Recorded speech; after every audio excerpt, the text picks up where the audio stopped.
Stellaluna, written and illustrated by Janelle Cannon.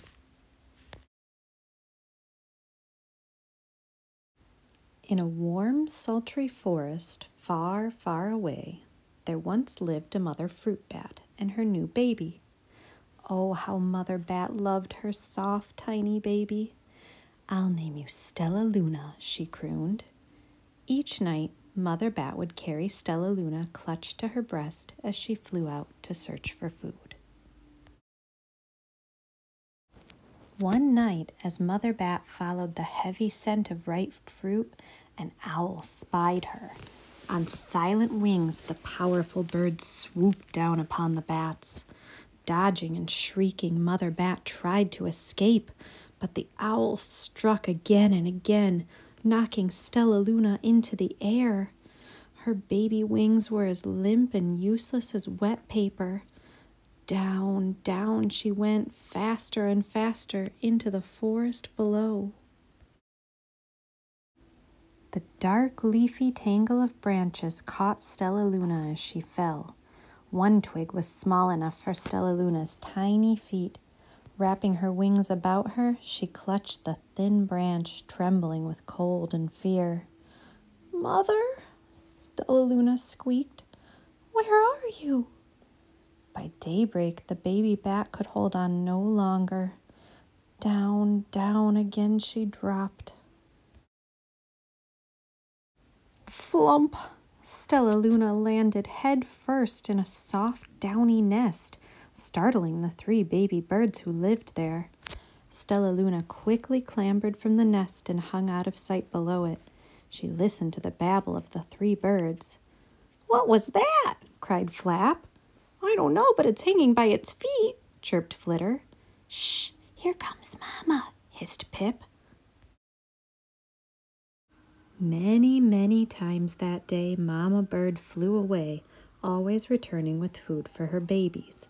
Stellaluna was terribly hungry, but not for the crawly things Mama Bird brought.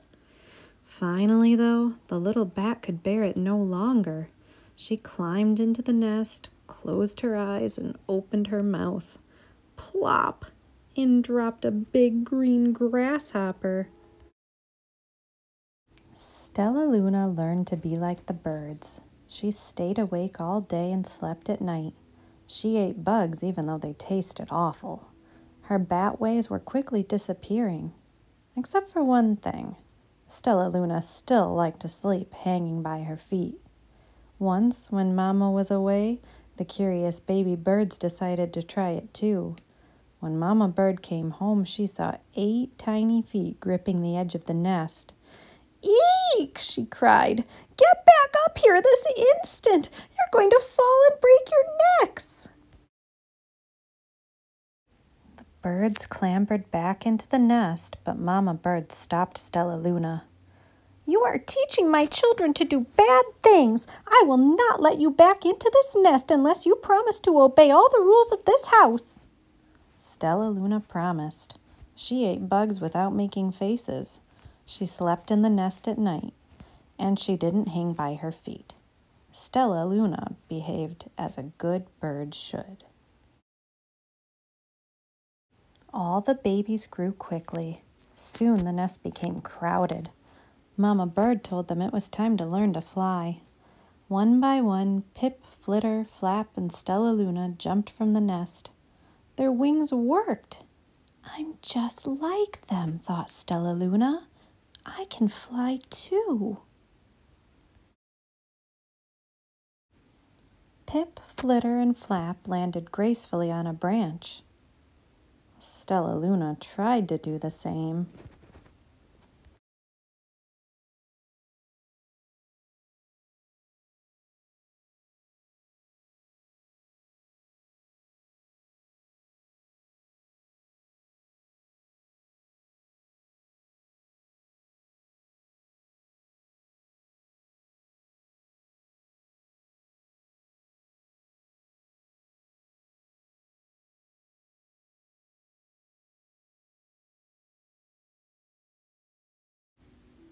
How embarrassing.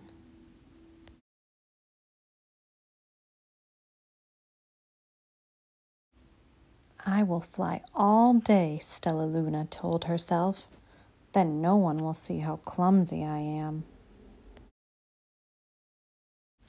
The next day, Pip, Flitter, Flap, and Stellaluna went flying far from home. They flew for hours, exercising their new wings. "The sun is setting," warned Flitter. "We had better go home or we will get lost in the dark," said Flap. But Stellaluna had flown far ahead and was nowhere to be seen. The three anxious birds went home without her.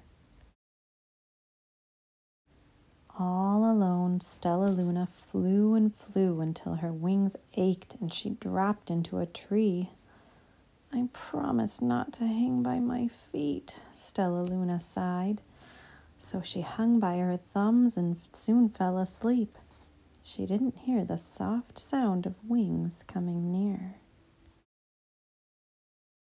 "Hey," a loud voice said. "Why are you hanging upside down?" Stellaluna's eyes opened wide. She saw a most peculiar face. "I'm not upside down.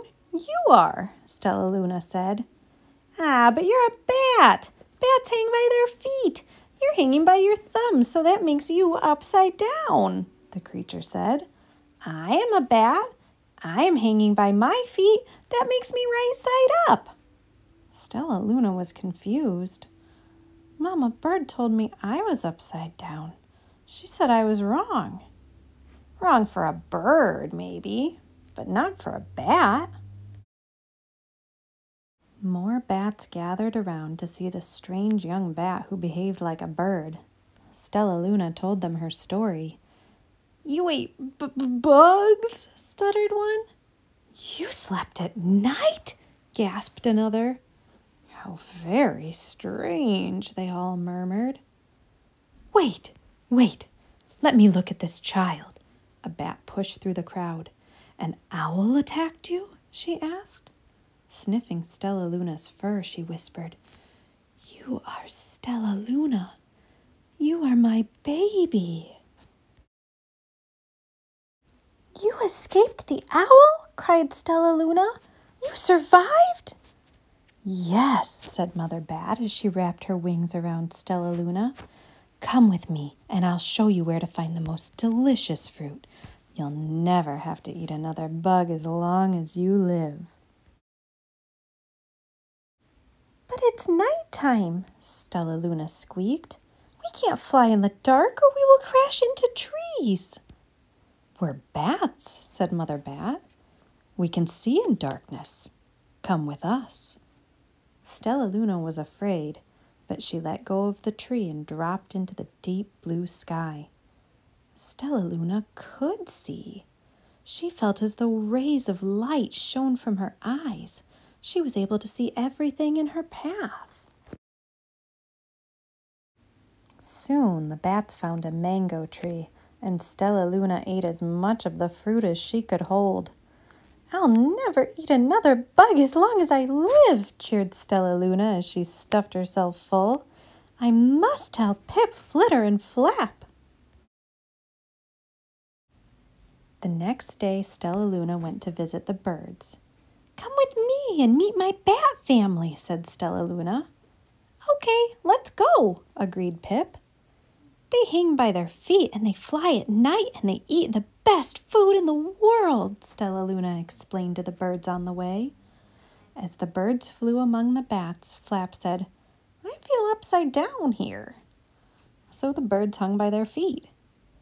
"Wait until dark," Stellaluna said excitedly. "We will fly at night." When night came, Stellaluna flew away. Pip, Flitter, and Flap leapt from the tree to follow her. "I can't see a thing," yelled Pip. "Neither can I," howled Flutter. "Aye!" shrieked Flap. "They're going to crash," gasped Stellaluna. "I must rescue them." Stellaluna swooped about, grabbing her friends in the air. She lifted them to a tree, and the birds grasped a branch. Stellaluna hung from the limb above them. "We're safe," said Stellaluna. Then she sighed. "I wish you could see in the dark, too." We wish you could land on your feet, Flitter replied. Pip and Flap nodded. They perched in silence for a long time. How can we be so different and feel so much alike, mused Flitter. And how can we feel so different and be so much alike, wondered Pip. I think this is quite a mystery, Flap chirped. I agree, said Stellaluna, but we're friends, and that's a fact. The end.